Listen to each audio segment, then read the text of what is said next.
Hello and welcome to your morning cup of inspiration. Now for the next couple days I'm going to be switching mugs and be using this one that says Merry Christmas because I plan on having some hot chocolate and I'm just going to sit there and enjoy it with this mug.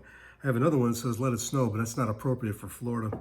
So we're going to be using a new mug for a couple days and I'll be back to our morning cup of inspiration. I want to talk to you a little bit about the Christmas story. We've all heard about it, we've all read it, we've all had it read to us, so I'm not going to read it to you today. But I want to talk to you about parts of the story. And you know, this is the time of the year when we get together with friends and family. And what a time to talk about Christ. I mean, if it wasn't for Christ, there would be no Christmas. I used to bug me when I saw Xmas written on things because it was crossing out Christ, and I never liked that. But I don't see that as much anymore. But people know that Christmas is about Christ, and it's about the birth of Jesus. And it needs to be taught more than that too, especially in the schools. They need to learn this and know exactly how it came about, how Christ came here on earth. To tell the story, especially if you want to talk with people, even your family, you tell them about how the angel Gabriel visited Mary over in Luke 1:26 through 38, and how he came to her and said that you're going to have a child, you're going to name him Jesus, and you're going to be conceived of the Holy Spirit.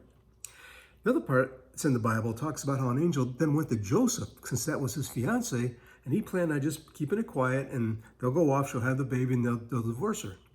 And says, no, don't divorce her. She's carrying the child of God, conceived by the Holy Spirit. So Joseph, the man that he was a strong man, stuck with her, and was Jesus' earthly father. But the Bible talks about the birth of Jesus also in Luke 2:1 through 7 and Matthew 1:18 through 25. It talks all about it and how they went to Bethlehem. There was no room at the inn, and how they had to go back. They say stable, but it was actually a cave. And a manger isn't a wooden trough like, it was actually made out of stone.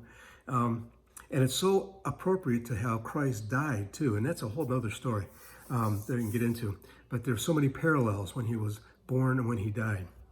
Then the shepherds the angels went to the shepherds, and they went to them because they were trustworthy and humble, and told them first. And of course they picked up and they went and they saw the baby lying there in the manger.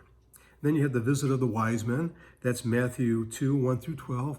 And the wise men, people don't know, they said they thought they traveled just in the three. There was actually a whole army that went with them. That's why Herod was so worried and wanted them to come back through. He was worried about what they were going to do.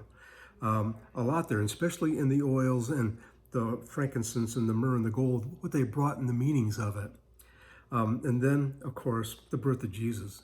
That's when the Word became flesh. Over in John 1:1 through 18, you can read that. In the beginning was the Word, and the Word was with God, and the Word was God. He was with God in the beginning. Jesus is the Word, and he was with God. He is God. That's hard for a lot of people to comprehend, but he is. He's part of God. So no one has ever seen God but the one and only Son. He was seen here on earth. He is who himself is God and is in closest relationship with the Father and has made it known that he is God. So God sent his Son, that was part of him, to here on earth as a human, to be raised as a human, so he can feel and know everything about us. But he was here on earth and he died and was resurrected 3 days later for our salvation. So he defeated death for us. That's what we need to talk about, why Christ was actually brought here on earth and how we celebrate his birth. God bless you, everyone. Look forward to seeing you again for another morning cup of inspiration. Have a wonderful day and have a very, very Merry Christmas.